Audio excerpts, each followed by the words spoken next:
ಇನ್ನು ಮುಂದೆ ನಿಮ್ಮ ನೆಚ್ಚಿನ ಧಾರಾವಾಹಿಗಳ ಫುಲ್ ಎಪಿಸೋಡ್ಗಳು ಸನ್ ನೆಕ್ಸ್ಟ್ ಆಪ್ನಲ್ಲಿ ಮಾತ್ರ.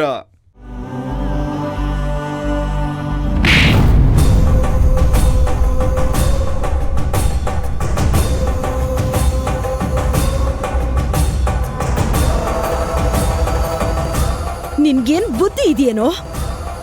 ಅವಳು ಹೋಗ್ತೀನಿ ಅಂದ್ಲಂತೆ, ಇವನು ಹೋಗು ಅನ್ನಂತೆ. ಏನೋ ಆಟ ಆಡ್ತಿದ್ದೀರಾ? ಏಯ್, ಮದುವೆ ಆಗಿದ್ಯಾ ಕಣೋ ನೀನ್ ಅವಳು ಈ ಮನೆ ಸೊಸೆ. ಇಲ್ಲಿ ನೀನು ಗಂಗೆ ಇಬ್ರೇ ಅಲ್ಲಪ್ಪ, 2 ಕುಟುಂಬದ ಮಾನ ಮರ್ಯಾದೆ ಆಸೆ ಕನ್ಸು ಎಲ್ಲ ಇದೆ. ಅದ್ ಹೇಗೋ ನಿನ್ನಿಷ್ಟ ಬಂದಾಗೆ ಅವಳನ್ನ ಕಳಿಸ್ಬಿಡ್ತೀಯ ಮನೆಯಿಂದ? ಅವಳು ಹೋಗ್ಬಿಡ್ತಾಳ? ನಾವೇನ್ ಸತ್ತು ಹೋಗಿದೀವ? ಮಾತಾಡ್ಬೇಡ. ಈ ಮನೆ ಸೊಸೆ ಗಂಗೆ. ನಿನ್ ಮನ್ಸಲ್ಲಿ ಅವಳಿಗೊಂದ್ ಸ್ಥಾನನ ಕಲ್ಪಿಸ್ಕೊಳ್ದೆ ಇರಬಹುದು, ಆದ್ರೆ ನಮ್ಮೆಲ್ರ ಮನ್ಸಲ್ಲೂ ಈ ಮನೆಯಲ್ಲೂ ಅವಳಿಗೊಂದು ದೊಡ್ಡ ಸ್ಥಾನ ಇದೆ ಕಣೋ. ಅದನ್ನ ಕಿತ್ಕೊಳ್ಳೋ ಹಕ್ಕು ನಿನಗ್ಯಾರು ಕೊಟ್ಟಿದ್ದು? ನೋಡು, ಯಾವುದೇ ಕಾರಣಕ್ಕೂ ಈ ಮನೆ ಸೊಸೆ ಮನೆಯಿಂದ ಆಚೆ ಕಾಲಿಡಬಾರ್ದು. ಅಮ್ಮಮ್ಮ, ಅವಳು ಈ ಮನೆ ಸೊಸೆ ಆಗಿದ್ದಾಳಷ್ಟೇ, ನನ್ನ ಹೆಂಡತಿ ಆಗಿಲ್ಲ. ಆದ್ರೆ ನೀನ್ ಪ್ರೀತಿಸ್ತಾ ಇರೋ ಗೌರಿ ಇನ್ನೊಬ್ಬನ ಹೆಂಡತಿ ಆಗಿದ್ದಾಳಲ್ಲ.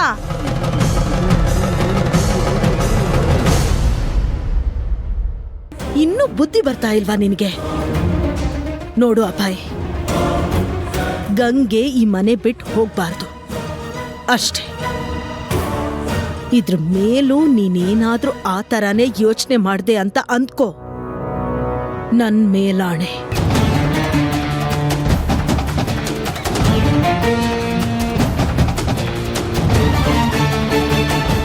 ಅಮ್ಮಮ್ಮ ಪ್ಲೀಸ್, ಈ ತರ ಹೇಳಿ ನನ್ನನ್ನ ಕಟ್ ಹಾಕ್ಬೇಡಿ.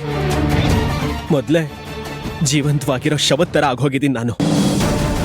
ಹೌದಪ್ಪ, ಹೌದು. ನಿನಗ್ ಸಿಗದೆ ಇರೋ ಪ್ರೀತಿ ನಿನ್ನನ್ನ ಜೀವಂತ ಶವ ಮಾಡಿದೆ ಕಣೋ. ಆದ್ರೆ ಈಗ ನೀನ್ ಬೇಡ ಅಂತ ದೂರ ತಳ್ತಿದ್ಯಾ ನೋಡು, ಆ ಪ್ರೀತಿಗೆ ಈ ಶವಕ್ಕೂ ಜೀವ ತುಂಬೋ ಶಕ್ತಿ ಇದೆ ಕಣೋ. ದಯವಿಟ್ಟು ಅದನ್ನ ಕಳ್ಕೋಬೇಡ ಕಣೋ. ನೀನೇನ್ ಮಾಡ್ತೀಯೋ ನನಗ್ ಗೊತ್ತಿಲ್ಲ ಅಭಯ್.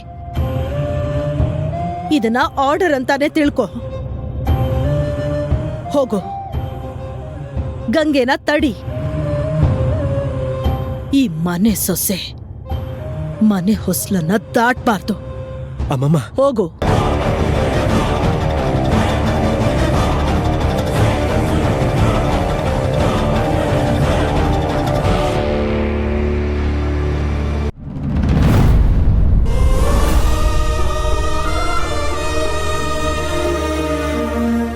ಗಂಗೆ ಗಂಗೆ ಗಂಗೆ, ಈಗೇನಾಯ್ತು ಅಂತ ಬ್ಯಾಗ್ ಎತ್ಕೊಂಡು ಹೋಗ್ತಿದ್ಯಮ್ಮ? ಅದನ್ನ ನಿಮ್ ಮಗನ ಹತ್ರನೇ ಕೇಳಿ ಅತ್ತೆ. ಇಷ್ಟೆಲ್ಲ ಆದ್ಮೇಲೂ ಈ ಮನೇಲಿ ಇದ್ರೆ ನನಗ್ ಮರ್ಯಾದೆ ಇರಲ್ಲ ಅಷ್ಟೇ. ಅದಕ್ಕೆ ನಾನು ಇವಾಗ್ಲೇ ಮನೆ ಬಿಟ್ಟು ಹೋಗ್ತಾ ಇದ್ದೀನಿ. ನನ್ನನ್ ಯಾರು ತಡಿಬೇಡಿ. ಗಂಗೆ, ನಿಮ್ ಅಕ್ಕ ಭಾವ ಮನೆಗ್ ಬಂದಿದ್ದಾರೆ. ಈ ಟೈಮಲ್ಲಿ ಈ ಡ್ರಾಮಾ ಎಲ್ಲ ಬೇಕಾ ನಿಂಗೆ? ಗಂಗೆ, ನನಗೇನು ಅರ್ಥ ಆಗ್ತಾ ಇಲ್ಲ. ನಿಮ್ಮಿಬ್ಬರ ಮಧ್ಯೆ ಏನಂತ ದೊಡ್ಡ ಸಮಸ್ಯೆ ಆಗಿದೆ ಅಂತ ನೀನ್ ಈ ರೀತಿ ಮನೆ ಬಿಟ್ಟು ಹೋಗೋ ನಿರ್ಧಾರನ ಮಾಡ್ತಾ ಇದ್ಯಾ? ನೋಡಮ್ಮ, ಗಂಡ ಹೆಂಡತಿ ಅಂದ್ಮೇಲೆ ಒಂದ್ ಮಾತು ಬರುತ್ತೆ, ಒಂದ್ ಮಾತು ಹೋಗುತ್ತೆ. ಅದಕ್ಕೆ ಹೀಗೆಲ್ಲ ಯಾರಾದ್ರೂ ನಿರ್ಧಾರ ಮಾಡ್ತಾರಾ? ನೋಡು, ನಡಿ ರೂಮ್ಗೆ. ನೀವ್ ನನ್ನೊಬ್ಳಿಗೆ ಈ ಮಾತು ಹೇಳಿದ್ರೆ ಏನ್ ಪ್ರಯೋಜನ ಅತ್ತೆ? ಸ್ವಲ್ಪ ನಿಮ್ ಮಗಂಗೂ ಹೇಳಿ.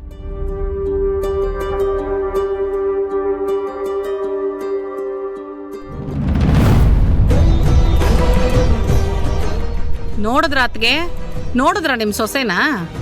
ದೊಡ್ಡೋರು ಅನ್ನೋ ಮರ್ಯಾದೆ ಇಲ್ದೆ ಹೇಗ್ ಮಾತಾಡ್ತಿದ್ದಾಳೆ ನೋಡಿ.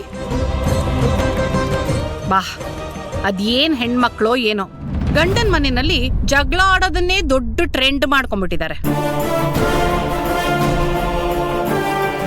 ನೀನ್ ಸ್ವಲ್ಪ ಸುಮ್ಮನೆ ಇರ್ಚ ಶಕೋ. ಇಲ್ಲಿ ನಡೀತಾ ಇರೋ ಸಾಲ್ದ ಮಧ್ಯದಲ್ಲಿ ನೀನ್ ಬೇರೆ ಹೊಸ ಗಲಾಟೆ ಶುರು ಮಾಡ್ಬೇಡ. ರೀ, ನಾನೇನ್ರಿ ತಪ್ಪು ಮಾತಾಡ್ದೆ? ಬರೀ ಜಗಳ ಜಗಳ ಜಗಳ. ಈ ರೀಲ್ಸ್ ಕಾಲದ ಹೆಣ್ಮಕ್ಳಿಗೆ ಇದೆಲ್ಲ ಕಾಮನ್ ಅನ್ಸುತ್ತೆ, ಆದ್ರೆ ನಮಗ್ ಕಾಮನ್ ಅಲ್ವಲ್ಲ.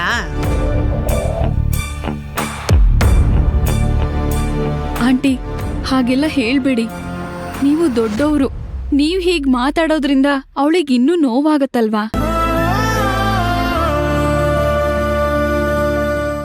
ಹೀಗೆಲ್ಲ ಚರ್ಚೆ ಮಾಡೋದಕ್ಕಿಂತ ಹೇಗೆ ಈ ಸಮಸ್ಯೆನ ಬಗೆಹರಿಸೋದು ಅನ್ನೋದ್ರ ಬಗ್ಗೆ ಯೋಚನೆ ಮಾಡೋಣ. ಇದು ಬಗೆಹರ್ದಾಗೇನೆ.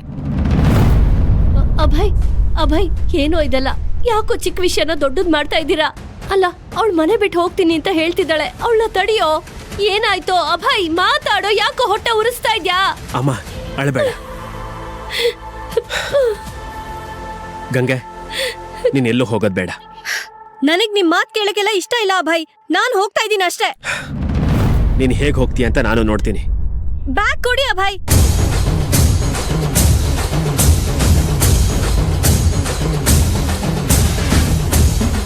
ನೋಡು ಗಂಗೆ, ಹಠ ಮಾಡ್ಬೇಡ. ನೀನೆಲ್ಲೂ ಹೋಗ್ತಾ ಇಲ್ಲ ಅಷ್ಟೇ.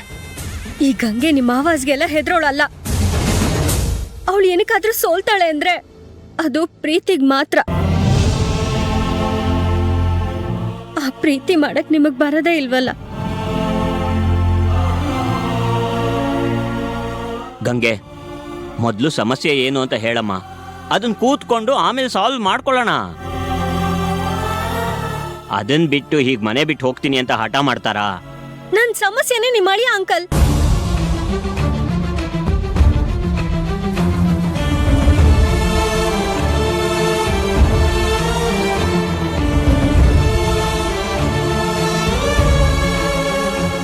ಯಾಕಂದ್ರೆ ಅವ್ರಿಗೆ ನಾನಂದ್ರೇನೆ ಸಮಸ್ಯೆ.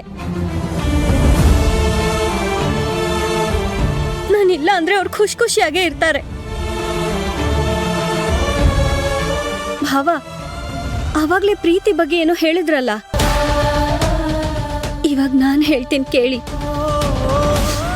ನಾವ್ ಪ್ರೀತಿಸೋರ್ಗ್ ತೊಂದ್ರೆ ಕೊಡದೆ ನೆಮ್ಮದಿ ಕೊಡೋದೆ ನಿಜವಾದ ಪ್ರೀತಿ.